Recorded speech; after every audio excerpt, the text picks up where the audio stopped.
Hey everyone, this is Jordan from Sleeklens.com, and in this video I'm going to show you the quickest and probably the easiest way to do pretty much high-end skin retouching. There's a bunch of different ways to do this. This is the easiest way I found to do it really quickly and get a pretty awesome looking result. So before I do any effects, I'm going to show you how to do these effects. Before I do anything, you want to be able to remove anything from the skin that you don't want there. So any blemishes, any patches from the skin, anything that you don't want in the final photo or to mess up the effect, you want to remove that. So before I do anything, I'm going to go over here and create a brand new layer, and I'm going to go ahead and get my spot healing brush right here. And all I'm going to do is just go around the skin and take out anything that I don't want here. So maybe this little freckle right there, go around, and I'm just doing a quick and dirty way of removing stuff out, anything that basically jumps out at me that I want removed. There's not a whole lot here, but I do want to maybe get rid of these straight hairs here and this one as well. Let's see, right here, and go down to the chin. Maybe get this little spot on the lip, and maybe right here. Okay, so that's pretty much it. So that's what I want removed. You can see we just did a little quick edit here. That's the stuff off and on, you can see there. Okay, so now what we need to do is actually apply the effect. What I'm going to do is actually just highlight both of these. I'm going to go ahead and just merge them all together. So I'm going to click Command or Control E on my keyboard, and that's just going to merge those things together. I don't really need to toggle off and on my blemish removal, so that's just a quick way to get your layers panel organized. So now to actually apply the effect, what we're going to do is duplicate our background layer. I'm going to click this one right here, drag it down here, and it's going to give me a duplicated layer. And now I'm going to invert the layer. I'm going to take this layer and just invert the colors and make it sort of like a negative looking photo. The way you can do that easily is click Command or Control I on your keyboard, and now we'll invert it just like this. This looks horrible. This is obviously not the effect we're going for, but it's getting us started in the right direction. So now what I need to do is actually apply a blending mode to this layer. And what I'm going to do is choose Vivid Light. So I'm going to go down here in my blending modes, and I'm going to choose Vivid Light right there. This basically creates, depending on the image, it basically creates like a black and gray silhouette. It looks really weird, but this is going to get us in the right direction. So now what we need to do is apply a high pass filter, and so this is really easily done by going up to Filter, go to Other, and then high pass. And what we're looking for here is just a general kind of blurring of the image. If we zoom in close here, we can see that we're taking away a lot of the texture of the skin, which is okay because we're going to bring it back. But we're looking for a general kind of blurring of the image here. So I like to keep my totals around 19, 17, somewhere around the 17 to 21 mark. It just depends on the actual size of your image. This one is a fairly large image, so I'm going to keep mine around 20 or 19 here. That'll work just fine. So basically you're looking for something similar to this effect. You don't want to go too high like this. That's just going to bring back nothing. So you want to make sure it's back down to a relatively low amount depending on the size of your image. So I got mine at 19. I'm going to go ahead and click OK. And now what I'm going to do is going to apply one more filter, and that is the Gaussian blur. I'm going to go to Filter, Blur, Gaussian blur.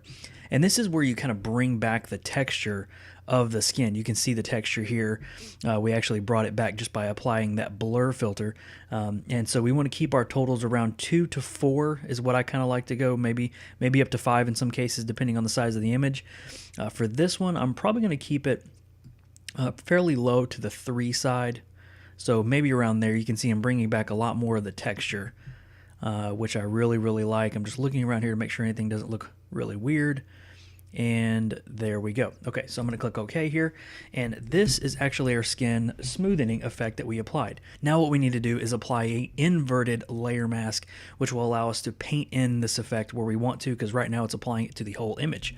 So what we're going to do is go down here to our layer mask button, and I'm going to hold Alt or Option on my keyboard and click, and that will take away the effect and allow us to paint in the effect with this black layer mask. So the way we do that is get a regular brush, white as our color, and what I like to do is take my opacity up to 100 here, and I'm going to take my flow to around 50. This is the reason why I like to do this, because it has a general effect, and you can just kind of paint it in gradually instead of just applying one global effect. So I'm going to start up here at the top, and with my white brush I'm just going to paint over, going over all of the areas that I want to apply this skin smoothing effect to. Over here, I'm not really worried about taking away some of the wrinkles in the eyes or anything like that. You can see even if I go over hair, it doesn't really mess it up. And you're probably going to notice that in some of the areas of the skin, it's a little blotchy. And the reason why is mainly because this person might have a little bit of blotchy skin depending on the makeup that was applied, or other lighting effects or something like that, especially on this chin here. And I'm going to show you a way of easily getting rid of that as well. So just going over here, and again, I can go over the hair. It's not going to really mess it up. You want to stay away from some of the spots that don't need to be sharpened, like right here and the lips, obviously. Just painting around here. And we'll go over this side as well. I can even go over the hair and the eyebrows, and it's not going to really make a huge difference. So just like that. So let's see what we got. This is the skin, and you can see it is sort of blotchy. If you did this on an image that was evenly lit with nicely applied makeup, you're probably not going to see much of a change in the blotchiness, but we will have to correct this. So you can see that is the skin softening effect. We can toggle this off and toggle it back on. You can see what it does here. We can lower the opacity. I'm going to go ahead and lower the opacity to 50 or around that mark.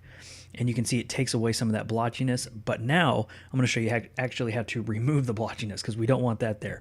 And the easiest way to do this is actually to get a brand new layer, get your brush, and change your opacity to the settings. The settings that I like to use are actually around 40 for the opacity, and flow to be around 30. You can obviously play with that if you want to. And I'm going to get a fairly large brush. It's a very soft brush, hardness down to 0. And I'm just going to sample a color from the skin. So I'm going to get a nice, more red color in the cheeks there. And what I'm going to do is just softly paint over the skin, just like this. I can keep sampling if I want to. In areas, the way I'm sampling while I'm painting is actually holding the alter option. When you do that, you get the eyedropper, and you can click, and that will sample a color from where you're at there. Going over these areas, especially the areas that are blotchy. And you can see we're removing that texture, but we're going to obviously bring that back. So there we go. Go to the forehead and go over here where the eyes are.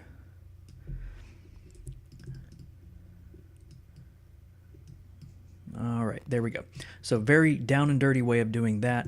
So now we have a person with fairly smooth skin. You can see we kind of messed up here. We can get rid of that. But fairly smooth skin. And now just to kind of removed some of that airbrushing, we're going to lower the opacity of this as well. So probably around 75 or so, maybe 70. And there we go. So you can see if we zoom in, we still have the texture of the skin, we still have a smoothing of the skin, and we still have some of the blotchiness removed. So the only thing I need to do right here is get rid of some of the areas where I painted over where it doesn't need to be. I can just create a layer mask quickly right here, opacity and flow up to 100, and make sure I get a black brush, and I can just paint that away. And just remove it where it doesn't need to be, where I kind of got sloppy. Alright, so there we go. And this is our skin smoothing effect. We can obviously play with it a little bit more, but for the most part, that is the effect. I'm going to go ahead and group these together so you can see the before and after. So here is the before, and here is the after. If you were to make an action for this, just basically follow the same steps, create an action for it.